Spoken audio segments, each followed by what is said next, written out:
Hi, it's Laura at Aquamarine18 Tarot and Books. Thanks for stopping by my channel today. Welcome or welcome back. This is another installment of Top Tarot Trumps, the tag started by Masha over at Musings by Masha, who I will link below as always, where we have been sharing our top favorite iterations of each of the major arcana cards over the course of the past several months at this point. And I've really been enjoying making these videos, and I've really been enjoying seeing the top tarot trumps from other folks as well.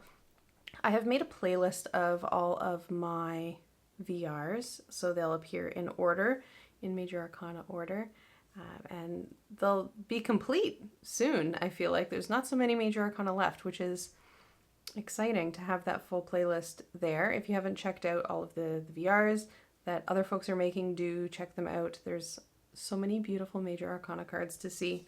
And I feel like the star card is one where there are a lot of other cards I could have chosen than the 6 that I have. It's so often a card in the deck that is just really beautiful, really, really beautiful to look at. And as a card, I think that is so often associated with hope, with possibility, with orienting towards the future. I think of it as about that. When I think about a card about hope and stars, which make me think about navigation, I think about, orienting towards the kind of futures that we hope for and finding inspirations and ways to act in accordance with those visions in the present. And I think that, it's a card with a lot of possibility for that reason. This speaks to a lot of possibility in a really magical way. So I have limited myself to 6 so as not to be here for a really long time. But there are definitely many others in my collection that I could have chosen, and I would love to know in the comments some of your favorite star cards. Without further ado, the first one I want to share is from Marseille Dreamy by Antiques Tarot. This one I just think is really beautiful. With cards like the star, the moon, and the sun, my mind when it comes to top tarot trumps immediately goes to cards with photographic elements in them, because what is more beautiful than a night sky full of stars? What is more beautiful and awe-inspiring than the moon? Or the sun, like the life-giving sun. So in the next couple of videos, I think there will be a fair amount of photographic decks featured, because it's very difficult or impossible to me for artwork to, exceed what is in nature. So I really love that this particular deck features illustrations on photographic background. So you have the beautiful figure in the front, and I love that it is a full-figured figure, which I feel like is not something we always see in tarot at all, and certainly not in the cards that are conventionally depicted with nude figures. And so I really appreciate that. And I think that they're just beautiful. And it's a traditional Marseille deck, so you do get the bird here in the background, for example, and the stars up above, and you have it on this amazing starry background and by the side of the water. Just a beautiful, beautiful scene, and I think the most beautiful, very traditional star card in my collection. This is maybe one of my favorite cards in this deck, and it's one that I've shown. It's a deck that I've shown in Top Tarot Trumps a number of times, but this card is I think, just a really beautiful image. So that's Marseille Dreamy. The next one that I've chosen is the star card from Next World Tarot by Christy C. Rode.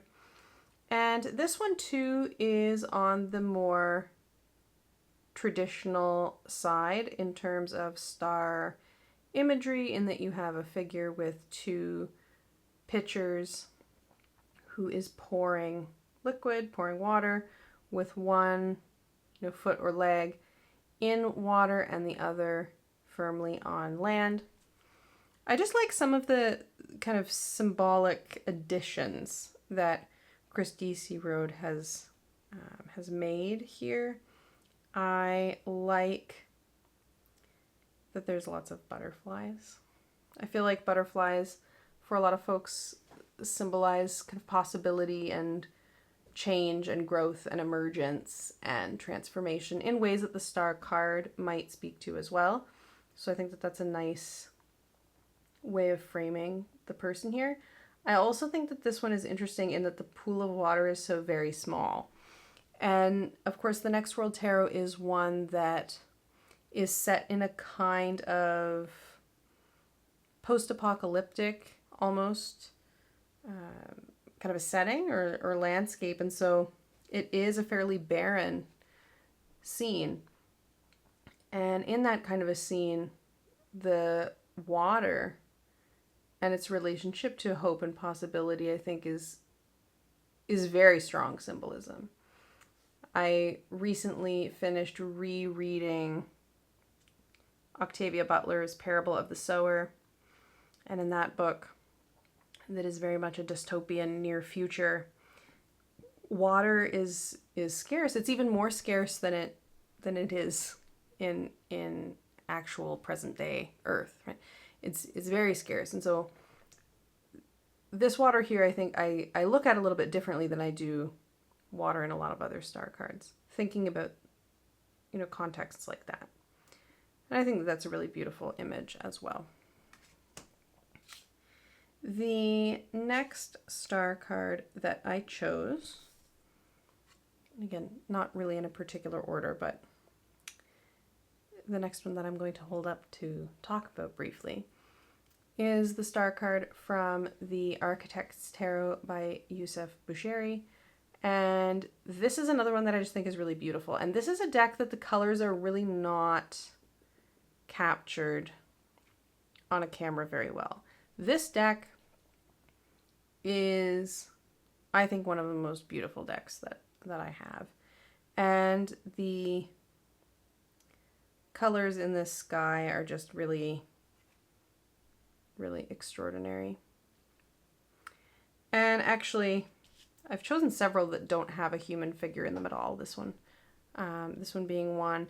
I like the imagery of the different branching rivers and streams all meeting together here in this larger one.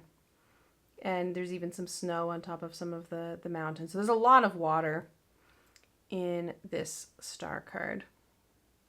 And again, it's an almost desert-like landscape with this water flowing through it in some ways. And I think that, it's just a really beautiful interpretation of the star. And I like the way that there's both kind of a night sky of there's little dots here that represent stars, and then there's a larger star here in terms of the color there. It just makes a really beautiful effect. There's a tiny bit of a hint of the pinkish purple that's in the sky also in the water, like a reflection that's probably not going to pick up very well. It's very subtle. And I just think this is a very beautiful, beautiful card. Next up, I chose the Spacious Tarot. And in this deck, the star reminds me of stargazing. I feel like this image of looking up through the trees to see the star above is one that's really familiar to me. Like this kind of captures what I love about camping, is enjoying scenes like this one. One of the many places that I love to go, fairly local to me, is a dark sky preserve. And so it's a place that you can go and, there's no admission or anything. It's just, you can park there and walk, and there's a kind of small lake there and a trail, and you can walk around and you can camp overnight. And as a dark sky preserve, it is a place that there's not a lot of human created light being generated around it. So if you drive up to it in the nighttime, it's very, very dark. And so you can see the stars in the sky so prominently in ways that you really can't from inside a city. And, you know, I don't get to go there very often. It's not that close to where I live, but it's close enough, you know, that it could be a day trip or a weekend trip. And it is so magical, and it's so quiet. And even when you camp there, you're supposed to keep fire to an absolute minimum, keep flashlights to an absolute minimum, so as to preserve this amazing darkness and dark view. And that's what this reminds me of. So I really love that star card as well. Another one that to me is a stargazing card is the star in Tarot of Architectural Objects. So here you can see the bulk of the image is the night sky, starry night sky. But then at the bottom here we have a observatory to be able to look to see that night sky. And I like this, you know, as a way of thinking about humans' interaction with the night sky, the observation of the night sky, navigating by the stars perhaps, thinking about astronomy, like all of these things that are, I think, expressions at the end of the day of awe at the universe and awe at the night sky. And so I like that presence there of that